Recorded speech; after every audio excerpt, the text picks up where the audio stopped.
Assalamualaikum warahmatullahi wabarakatuh. Selamat pagi anak-anak solih dan solihah level 6. Apa kabarnya nak hari ini? Semoga semuanya dalam keadaan sehat walafiat ya. Berjumpa lagi dengan Bu Dini. Hari ini kita akan belajar IPS bersama. Sebelum belajar, berdoa terlebih dahulu ya. Alhamdulillah sudah berdoa. Semoga Allah memberikan kemudahan dan kelancaran kepada kalian dalam memahami materi pembelajaran hari ini. Seperti biasa, sebelum masuk ke materi pembelajaran, yuk kita bermain terlebih dahulu. Coba kalian temukan seekor beruang. Apakah kalian bisa menemukannya? Yeay, akhirnya seekor beruangnya dapat ditemukan. Kira-kira ada yang tahu ini gambar apa ya? Yap, betul sekali.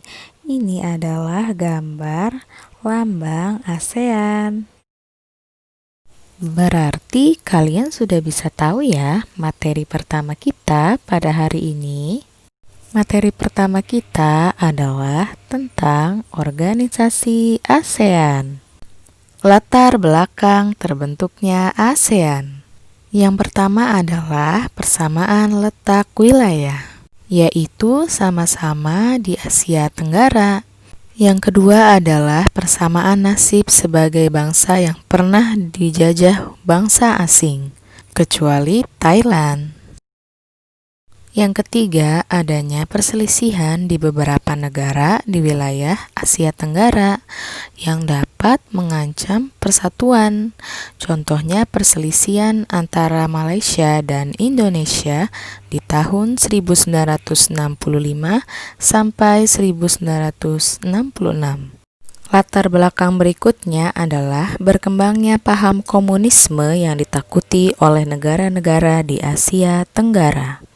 Hal lain yang melatar belakangi berdirinya ASEAN adalah perbedaan dalam penguasaan ilmu pengetahuan dan teknologi. Selain perbedaan dalam penguasaan ilmu pengetahuan dan teknologi, terdapat juga perbedaan kondisi fisik negara dan perbedaan politik dan keamanan yang menjadi latar belakang berdirinya ASEAN. ASEAN berdiri melalui penandatanganan Deklarasi Bangkok yang ditandatangani oleh 5 Menteri Luar Negeri, yaitu diantaranya Adam Malik, Menteri Luar Negeri Indonesia, Tun Abdul Razak, Menteri Luar Negeri Malaysia, Tanat Koman, Menteri Luar Negeri Thailand, Narciso Ramos, Menteri Luar Negeri Filipina, dan S. Rajaratnam, Menteri Luar Negeri Singapura. Tujuan ASEAN yang pertama adalah mempercepat pertumbuhan ekonomi dan kemajuan sosial budaya di Asia Tenggara. Lalu yang kedua adalah meningkatkan kerjasama dalam berbagai bidang. Yang ketiga adalah memajukan perdamaian dan stabilitas kawasan dengan tetap menghormati keadilan dan penegakan hukum.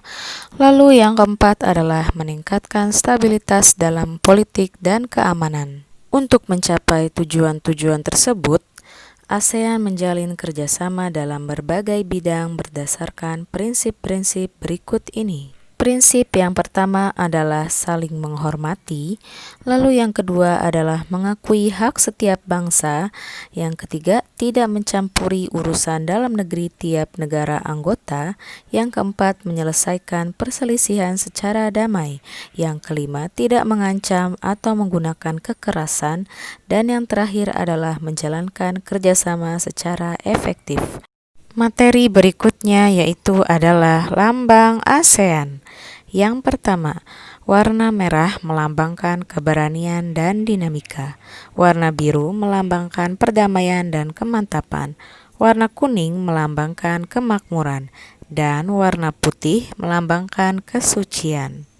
Selanjutnya adalah keanggotaan ASEAN. ASEAN didirikan oleh 5 negara, yaitu adalah Filipina, Indonesia, Malaysia, Singapura, dan Thailand.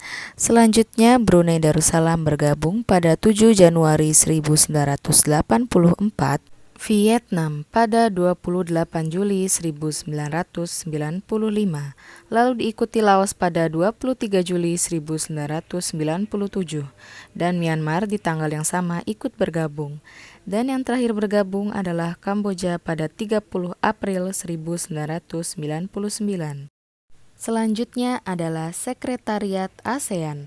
Sejalan dengan meningkatnya kegiatan-kegiatan ASEAN, negara-negara ASEAN akhirnya membentuk Sekretariat ASEAN pada hasil Konferensi Tingkat Tinggi ASEAN di Bali pada 7 Juni 1976.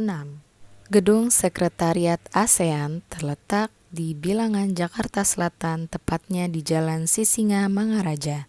Dan sekjen yang saat ini bertugas adalah Lim Jock Hoi dari Brunei Darussalam yang akan bertugas sampai pada tahun 2022. Tugas-tugas Sekretaris Jenderal ASEAN. Yang pertama adalah bertanggung jawab atas pelaksanaan tugas yang ditetapkan oleh Sidang Tahunan Menteri Luar Negeri dan Sidang Menteri Ekonomi.